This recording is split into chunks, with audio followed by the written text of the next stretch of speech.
Alam semesta merupakan ruang yang sangat luas dan hampir mustahil untuk dibayangkan oleh fikiran manusia.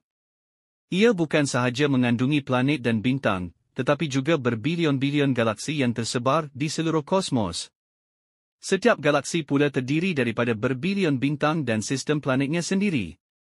Jarak antara objek-objek ini terlalu jauh sehingga saintis menggunakan unit khas yang dipanggil tahun cahaya, iaitu jarak yang ditempuh oleh cahaya dalam masa 1 tahun. Melalui dokumentari ini, kita akan meneroka skala kosmik dengan membandingkan saiz objek-objek terbesar dan terkecil di alam semesta, supaya kita dapat memahami betapa kecilnya kedudukan kita dalam kosmos yang luas ini. Stephenson 2-18 ialah antara bintang paling besar yang pernah ditemui setakat ini. Ia tergolong dalam kategori bintang supergergasi merah dan terletak kira-kira 19,000 tahun cahaya dari bumi, di dalam galaksi Bima Sakti. Jejari bintang ini dianggarkan lebih daripada 2,100 kali ganda jejari matahari. Untuk membayangkan saiznya, jika Stephenson 2-18 diletakkan di pusat sistem suria, ia mampu menelan orbit Mushtari dan hampir mencapai orbit Zuhal. Walaupun saiznya sangat besar, ketumpatannya amat rendah, menjadikannya seperti kabut kosmik gergasi. Bintang ini juga berada pada fasa akhir hayatnya dan dipercayai berpotensi meletup sebagai supernova pada masa hadapan. Ton 618 merupakan lohong hitam supermasif yang dianggap antara yang terbesar pernah ditemui oleh manusia. Ia terletak kira-kira 10.4 bilion tahun cahaya dari bumi dan terbentuk pada peringkat awal sejarah alam semesta. Jisimnya dianggarkan sekitar 66 bilion kali ganda jisim matahari. Ufuk peristiwa lohong hitam ini sahaja cukup besar untuk menelan keseluruhan sistem suria sehingga melepasi orbit Pluto.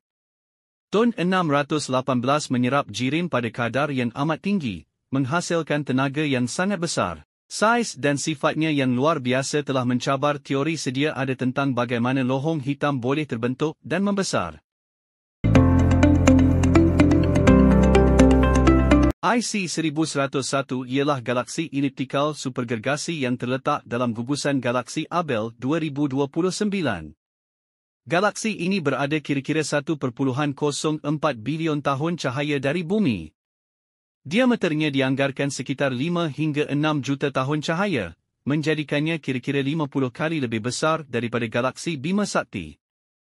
IC 1101 mengandungi lebih daripada 100 trilion bintang dan mempunyai jisim yang sangat besar. Saiznya yang luar biasa dipercayai terhasil daripada proses penggabungan banyak galaksi kecil sepanjang tempoh masa yang sangat panjang. Kedudukannya di pusat gugusan galaksi memudahkan ia menarik dan memakan galaksi lain di sekitarnya. Berbanding IC 1101, SEC 1 pula ialah antara galaksi paling kecil yang pernah ditemui. Ia merupakan galaksi kerdil ultramalap dan bertindak sebagai galaksi satelit kepada galaksi Bima Sakti.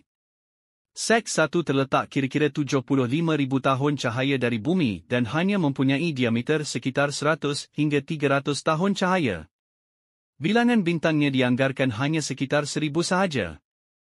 Walaupun sangat kecil dan malap, SEC 1 tetap diklasifikasikan sebagai galaksi kerana ia mempunyai grafiti sendiri dan mengandungi jirim gelap, yang membezakannya daripada gugusan bintang biasa. TRES 4b ialah sebuah planet luar sistem suria yang tergolong dalam kategori planet gergasi gas atau hot Jupiter. Planet ini terletak kira-kira 1,400 tahun cahaya dari bumi dan mengorbit sangat dekat dengan bintang induknya. Saiznya dianggarkan sekitar 1.8 kali ganda jejari Mushtari, namun jisimnya lebih ringan, menyebabkan ketumpatannya sangat rendah.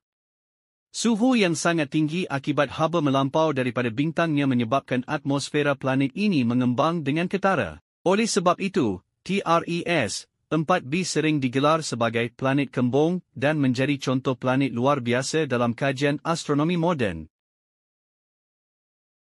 Daripada bintang paling besar, lohong hitam yang menakutkan, galaksi gergasi dan kecil, sehinggalah planet luar biasa, skala kosmik memperlihatkan betapa luas dan kompleksnya alam semesta. Setiap objek memainkan peranan penting dalam pembentukan dan keseimbangan kosmos. Kajian tentang alam semesta bukan sahaja membantu kita memahami asal-usul bintang dan galaksi, malah mengingatkan kita bahawa bumi hanyalah sebahagian kecil dalam alam semesta yang sangat besar. Masih banyak misteri kosmik yang belum diterokai, dan mungkin suatu hari nanti, manusia akan menemui jawapan kepada persoalan-persoalan tersebut.